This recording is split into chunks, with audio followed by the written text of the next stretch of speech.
Assalamualaikum warahmatullahi wabarakatuh. Saya Andika Fikriansyah, NPM C0C020038 akan menjelaskan tentang inventory. Yaitu PSAK yang mengatur tentang persediaan adalah PSAK nomor 14. Yang pertama adalah persediaan pada perusahaan dagang dan perusahaan manufaktur. Persediaan pada perusahaan dagang berupa persediaan barang dagangan, merchandise inventory, merupakan persediaan berupa barang dagangan yang dibeli oleh perusahaan untuk dijual kembali tanpa mengubah bentuk dari barang tersebut. Persediaan barang dagangan merupakan bagian dari aset lancar yang akan memberikan manfaat ketika barang dagangan tersebut terjual. Kemudian persediaan pada perusahaan manufaktur terdiri dari yang pertama itu persediaan bahan baku, raw material inventories. Yang kedua persediaan barang dalam proses, work in process inventories. Yang ketiga persediaan barang jadi, finished goods inventories. Kemudian yang kedua penentuan kuantitas, unit atau barang dagangan.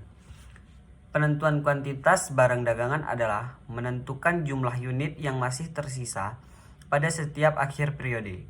Cara penentuan kuantitas ini akan berbeda tergantung sistem pencatatan persediaan yang digunakan perusahaan. Yang pertama yaitu ada sistem pencatatan perpetual.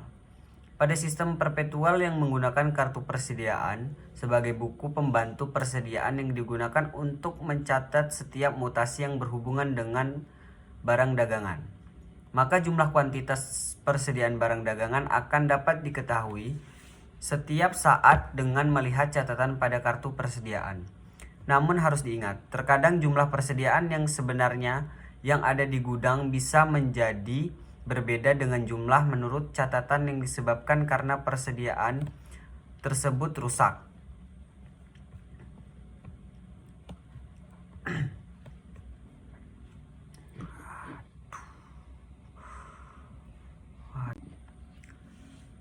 Pecah ataupun hilang dicuri, sehingga perusahaan yang menggunakan sistem perpetual juga dapat melakukan perhitungan fisik persediaan pada setiap akhir periode.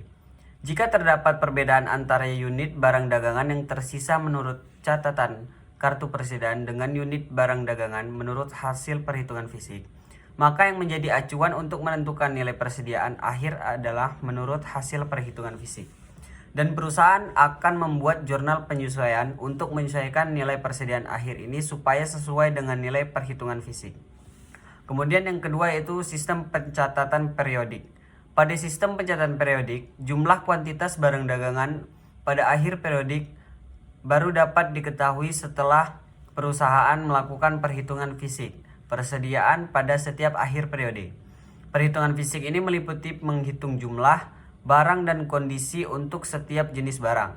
Hasil perhitungan fisik ini berupa jumlah barang dagangan yang masih tersisa dalam satuan unit. Selanjutnya, perusahaan akan menghitung nilai persediaan barang dagangan akhir dengan mengalihkan unit yang masih tersisa. Hasil perhitungan fisik dengan harga perolehan per unit. Pembahasan lebih detail pada bagian penilaian persediaan.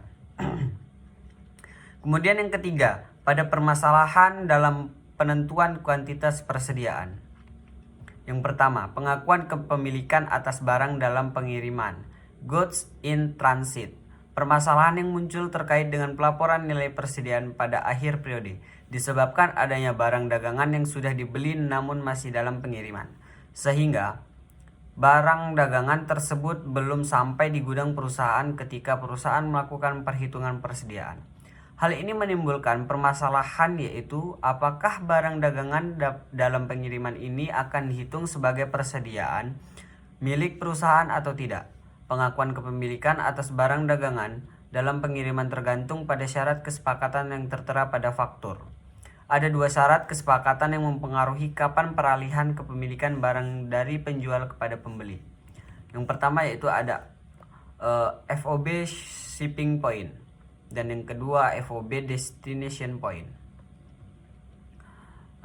FOB shipping point adalah suatu syarat kesepakatan di mana kepemilikan atas barang dagangan yang sudah beralih dari penjualan kepada pembeli sejak di gudang penjual, sehingga yang membayar biaya angkut adalah pembeli.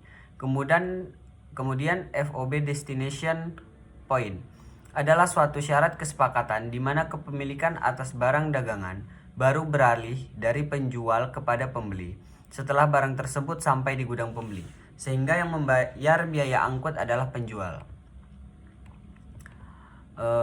Kemudian metode penilaian persediaan. Penilaian persediaan adalah menentukan nilai persediaan barang dagangan akhir yang akan disajikan sebagai nilai persediaan barang dagangan pada laporan posisi keuangan perusahaan. Ada beberapa metode penilaian persediaan, yaitu yang pertama adalah metode harga perolehan. Penilaian persediaan menggunakan harga perolehan, artinya nilai persediaan akhir dihitung dengan mengalihkan unit yang tersisa dikalikan dengan harga perolehan per unit. Harga perolehan atas barang dagangan adalah semua pengeluaran yang dibayarkan oleh perusahaan untuk memperoleh barang dagangan sampai barang dagangan tersebut siap untuk dijual. Permasalahan muncul ketika dalam satu periode perusahaan melakukan beberapa kali pembelian dengan harga perolehan yang berbeda-beda. Maka ada beberapa cara untuk menentukan nilai persediaan berdasarkan harga perolehan, yaitu identifikasi khusus. Biasanya digunakan perusahaan untuk jenis barang yang memiliki kode unik. Misal, mobil atau motor yang setiap unit memiliki nomor rangka mesin. Jadi nilai persediaan barang dagangan akhir dihitung untuk unit yang tersisa pada akhir periode, dikalikan dengan harga perolehan atas barang yang masih tersisa tersebut. Kemudian asumsi arus harga perolehan. Di sini ada FIFO, yaitu first in first out. FIFO adalah asumsi arus harga perolehan di mana nilai persediaan barang dagangan akhir dihitung dengan mengalihkan unit yang tersisa dengan harga perolehan per unit. Urut harga perolehan terakhir, sedangkan harga pokok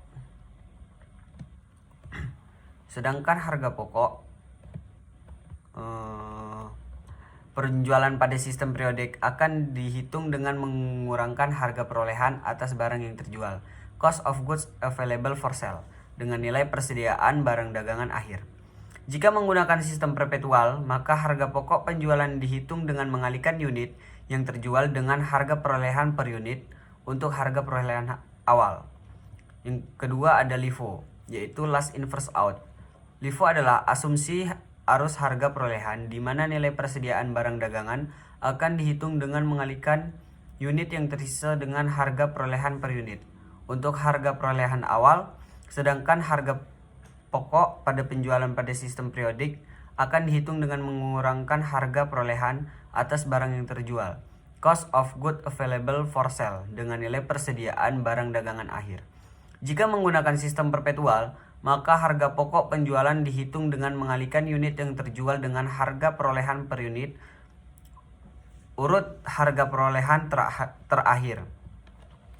Kemudian asumsi arus harga perolehan LIFO tidak diperkenankan oleh SAK IFRS karena dengan menggunakan asumsi LIFO, nilai persediaan yang disajikan pada laporan posisi keuangan tidak relevan dengan harga yang berlaku di pasar pada tanggal pelaporan.